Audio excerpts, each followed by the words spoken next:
Hi, I'm John. It's scripture time, and I'm reading chapter 38 from the book of Jeremiah out of the King James Bible. And this beautiful brown fur here is my scripture buddy Zoe,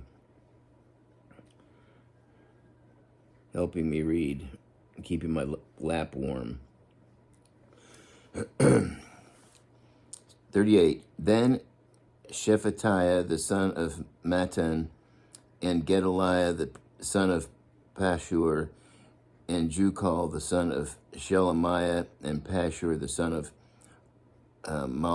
Malchiah heard the words that Jeremiah had spoken unto all the people, saying, Thus saith the Lord, He that remains in this city shall die by the sword, by the famine, and by the pestilence.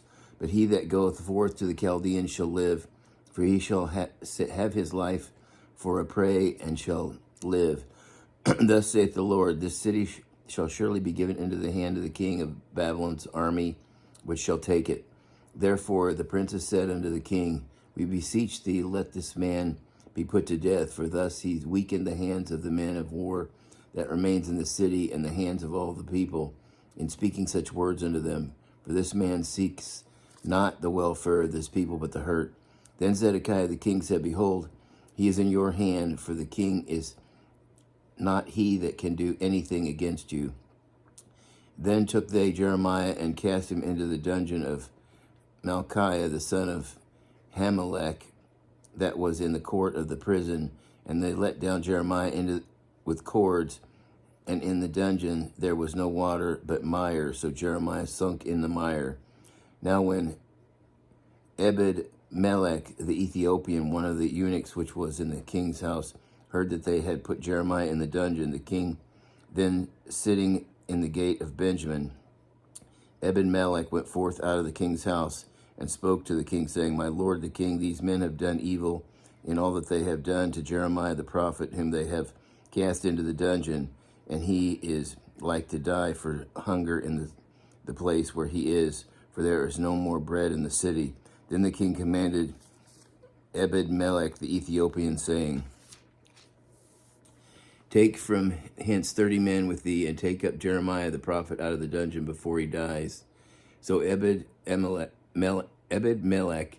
took the men with him, and went into the house of the king under the treasury, and took thence old cast cloths and old rotten rags, and let them down by cords into the dungeon of to Jeremiah. And Ebed-melech the Ethiopian said unto Jeremiah, Now put these old cast cloths and rotten rags under thine armholes under the cords. And Jeremiah did so. So they drew up Jeremiah with cords, and took him up out of the dungeon, and Jeremiah remained in the court of the prison. Then Zedekiah the king sent and took Jeremiah the prophet unto him into the third entry that is in the house of the Lord. And the king said unto Jeremiah, I will ask thee a thing, hide nothing from me. Then Jeremiah said unto Zedekiah, If I declare it unto thee, wilt thou not surely put me to death? And if I give thee counsel, wilt thou not hearken unto me? So Zedekiah the king swore secretly unto Jeremiah, saying, As the Lord lives that made us this soul, I will not put thee to death, neither will I give thee into the hand of these men that seek thy life. Then said Jeremiah unto Zedekiah, Thus saith the Lord, the God of hosts, the God of Israel, If thou wilt surely go forth unto the king of Babylon's princes, then thy soul shall live in this city, and this city shall not be burned with fire, and thus shalt live in thine house. But if thou wilt not go forth to the king of Babylon's princes, then shall this city be given into the hand of the Chaldeans, and they shall burn it with fire, and thou shalt not escape out of their hand. Then Zedekiah the king said unto Jeremiah, I am afraid of the Jews that are fallen to the Chaldeans, lest they deliver me into their hand, and they mock me. But Jeremiah said, They shall not deliver thee. Obey, I beseech thee, the voice of the Lord which I speak unto thee, so it shall be well unto thee, and thy soul shall live. But if thou refuse to go forth, this is the word that the Lord hath showed me.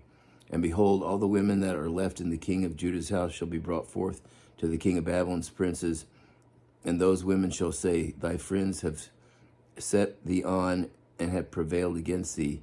Thy feet are sunk in the mire, and they are turned away back. So they shall bring out all of thy wives and thy children to the Chaldeans, and thou shalt not escape out of their hand, but shall be taken by the hand of the king of Babylon, and shalt cause this city to be burned with fire. Then said Zedekiah unto Jeremiah, Let no man know these words, and thou shalt not die. But if the princes hear that I have talked with thee, and they come unto thee, and say unto thee, Declare unto us now what thou hast said unto the king, hide not it from us, and we will not put thee to death. Also what the king said unto thee. Then thou shalt say unto them, I presented my supplication before the king, that he would not cause me to return to Jonathan's house to die there. Then came all the princes unto Jeremiah and asked him, and he told them according to all these words that the king commanded him.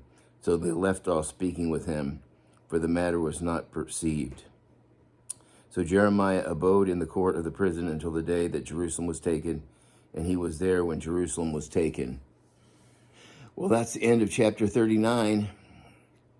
And until next time, God bless.